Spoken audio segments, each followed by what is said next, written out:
So Matt, what do we want to sketch today?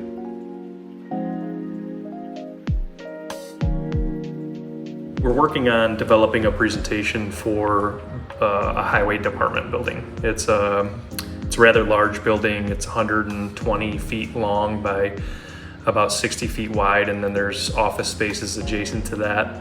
And it's going to be 6 bays for the workshop space, and then it's going to be separated office spaces. The first thing that I want to do when I'm conveying ideas to my team, especially with sketches, is to start drawing those ideas. To talk about ideas is one thing, but to actually draw it and show it on a page, that's a whole different level. And it's much more helpful for my team to be able to take that sketch and evolve it. So what I'm going to do today is one of the first things that I want to do is I want to create the concept diagram for the building. So what I'm working on here is a basic concept sketch. It's not too detailed.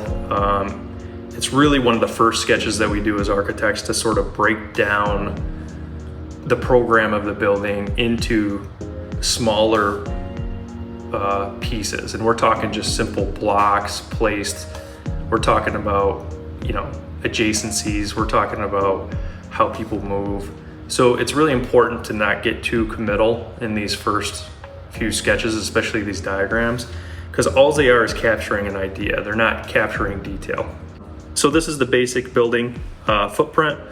And then attached to that, we want to put another section of the building where all the offices and all of those functions will happen. So off the front of the building, we're thinking that's where that would happen. So I'm gonna switch back to my hard line here type.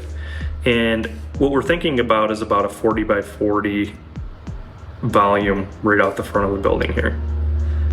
So we've got that. We've got the overall larger portion of the building here. And I'm just kind of further emphasizing those perimeter lines. So to further this concept, some layers that have been brought to our attention is that the people within the workshop want the first part of the bays to be for working on the trucks. So if we think through this side being where all of our overhead doors will be located, I'm just making little tick marks to indicate these are the doorways for entering each one of those bays.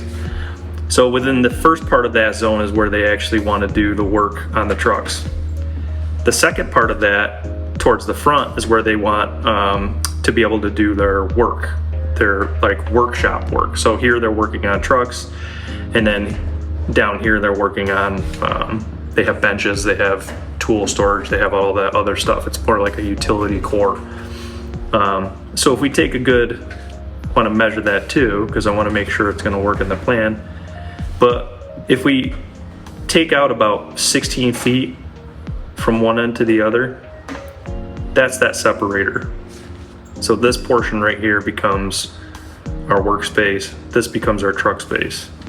Now I'm going to widen that. I'm going to create 2 lines because I want a pathway for people to move. I'm thinking through how people move through this building. So I'm going to go about 4 feet wide from one end to the other.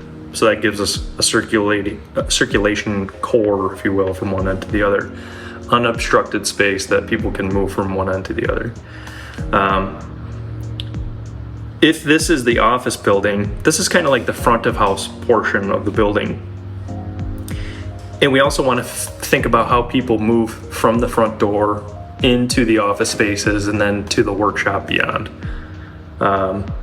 So I'm going to do that again. I'm going to consider teeing into that core that goes through the workshop, and I'm going to create another walkway that is basically going to flow through the office space like that. Another really nice function with this program is that you can also create layers and work within layers. So I like adding layers and building them and assigning different functions to layers, because you can sort of take them away if need be. You can use them for reference and then make them go away for the final sketch. But I've just added another layer in here, and I'm going to select that to work on. And I'm going to get rid of my ruler because I don't need the straight lines anymore. I've got everything sort of straight lined out the way I want. So basically what we're looking at here is we've got this core that takes you from one side of the building to the other, and then we have this core here which takes you through the front door. And that's kind of ideal because if you're a person working in this office space and you need to get to bay 6, you don't want to have to start at this end of the building and walk all the way the entire distance of that really long 120 foot long building. That's going to equal just a lot of wasted space throughout the day. So now that we got the basic hard line of the sketch completed, I want to go in here and I want to begin to color code parts of the program. And I like to use, families of colors that really kind of work well together but give you a little bit of a contrast. I'm using the marker function on here, the chisel marker function. And I'm going to use this sort of yellow color. I've brought the opacity down a little bit. And then I'm going to just sort of apply this to the kind of office space up front. And I'm just going to change the size of that chisel a little bit. Let's see here, chisel, opacity down, and then we're going to go scale wise. We're going to go a little bigger. And what's nice is you can kind of erase rather quickly, just so we can cover some square footage rather rapidly. That's not the color I wanted. I want the yellow. So we evenly sort of lay this into the volume of the space that would become the offices. And then I'm going to switch to a little lighter shade of a blue. And we're going to do the same thing with the work zone. So we have the work zone that happens here and here. And then I'm going to go lighter yet with the open space for the shop.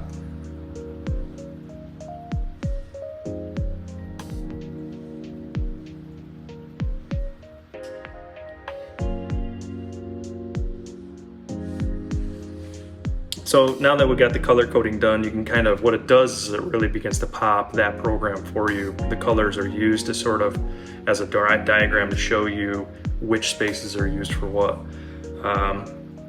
And at this point, I kind of like every good drawing is going to have a lot of contrast to it. Right now, this is kind of a muddled sketch, and I think the outline of the drawing begins to fade away. So I'm going to create another layer over top of all this. I'm going to go back to this one real quick and just change the opacity. So the paper opacity, we're going to take that all the way down so we can see our lines good. And then this one, we're going to do the same. So paper opacity way down so things pop again.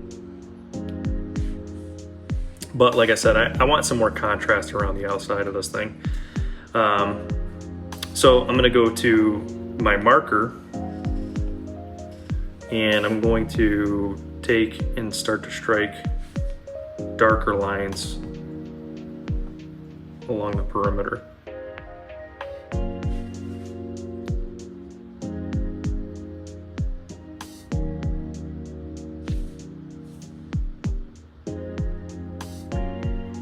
What's nice about the iPad too is just with that two touch finger function, you can erase the last line that you made.